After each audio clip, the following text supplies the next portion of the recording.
Hello everyone, कैसे हैं आप सब। एक बार पुनः शिव कोचिंग क्लासेस पर स्वागत है। क्लास 11th केमिस्ट्री में आज हम बात करेंगे मोललता के बारे में। मोललता है क्या? जैसे प्यारे बच्चों, किसी विलयन का हम निर्माण करते हैं तो विलायक और विलेय मिला करके हम विलयन बनाते हैं। अब यदि बात करें कि विलेय की मात्रा उसमें कितनी है और किसके आधार पर उसकी तुलना करें, विलायक के आधार पर, वो उसकी सांद्रता को व्यक्त करने वाला जो पद है वो आपका मोललता कहलाता है। देखो, किसी भी विलयन में है ना, पदार्थ की सांद्रता को व्यक्त करने वाले पद है मोलरता है, फॉर्मलता है, नॉर्मलता है। तो हर एक में जो विलेय की मात्रा है कंपेयर कर रहे हैं, जैसे विलायक से कंपेयर करेंगे वो आपका मोललता कहला जाएगा। वहीं पे यदि विलयन से कंपेयर करेंगे वो आपका मोलरता कहलाया जाएगा। यदि हम 100 भागों के अपेक्षा तुलना करके उसकी मात्रा निकालेंगे वो प्रतिशतता कहलाया जाएगा। मोल प्रभाज हम विलायक और विलयन के मोलों की संख्या के अनुपात के आधार पर, या विलयन और विलायक, विलयन या विलेय के मोलों की संख्या के अनुपात के आधार पर उसको डिफाइन करें तो आपका मोल फ्रैक्शन, मोल प्रभाज कहला जाएगा।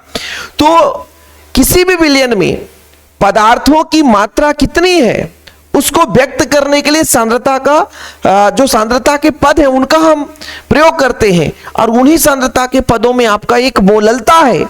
जो मोललता ये बताता है कि किसी विलयन की 1000 ग्राम विलायक में, विलायक की अपेक्षा 1000 ग्राम विलायक में कितना विलेय पदार्थ मिला है, विलेय के मोलों की संख्या।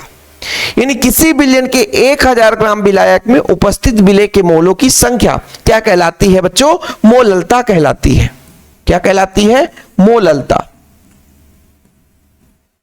मोललता किसी विलयन के 1000 ग्राम विलायक में। ठीक है, तो सबसे पहले आप लोग तो यहां पर लिखोगे विलेय के मोलों की संख्या, विलेय के मोलों की संख्या, विलेय के मोलों की संख्या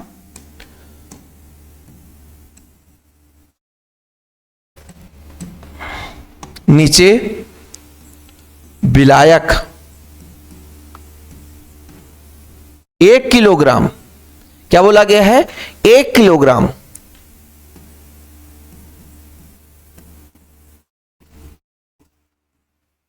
किलोग्राम में मात्रा। ठीक, ये लो। अब जैसे मोल की संख्या कैसे निकाली जाती है, ये सबसे इंपॉर्टेंट है। मोल संख्या कैसे निकाली जाती है? जिस भी घटक की मोल संख्या निकालना है उसकी मात्रा कितनी है, उसका आणविक द्रव्यमान कितना है, दोनों का रेशियो निकाला जाता है। तो यहां पर आप लोग लिखोगे विलेय की मात्रा, मोल की संख्या के लिए विलेय की मात्रा, विलेय की मात्रा डिवाइड बाय विलेय का आणविक द्रव्यमान, विलेय का आणविक द्रव्यमान, विलेय का आणविक द्रव्यमान, विलेय का आणविक द्रव्यमान। अब देखिएगा, ये हमारा किलोग्राम में मात्रा है, इसको हम ग्राम में बदलना चाहते हैं, इसको हम ग्राम में बदलना चाहते हैं। तो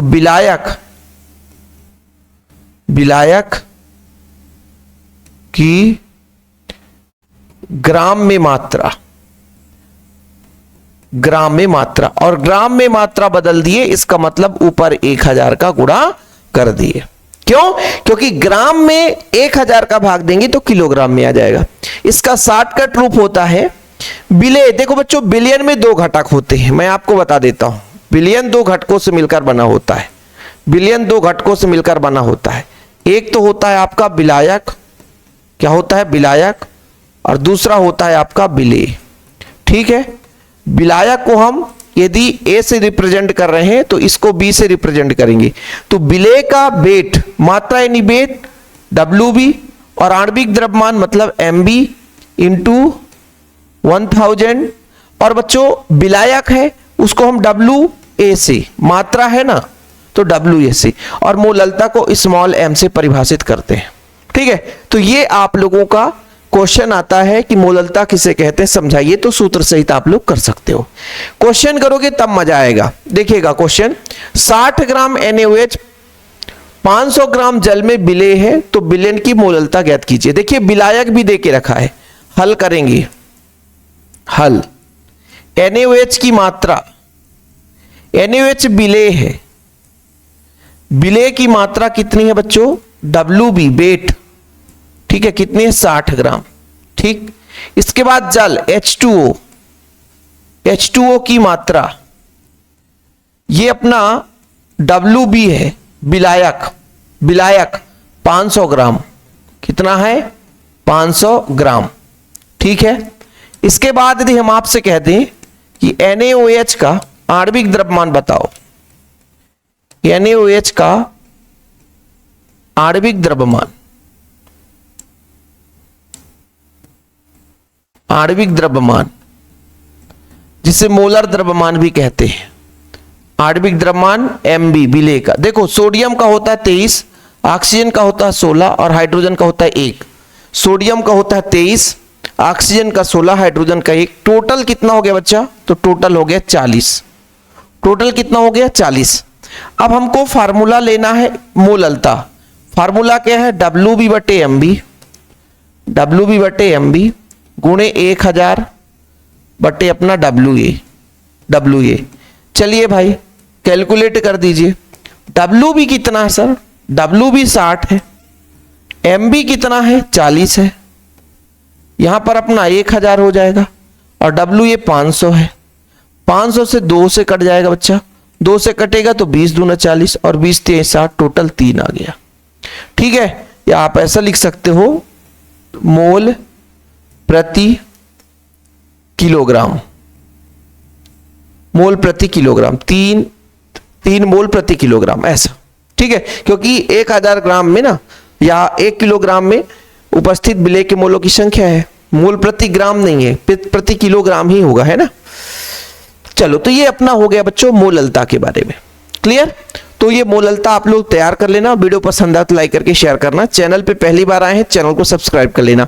प्यार भरा नमस्कार, जय हिंद, वंदे मातरम।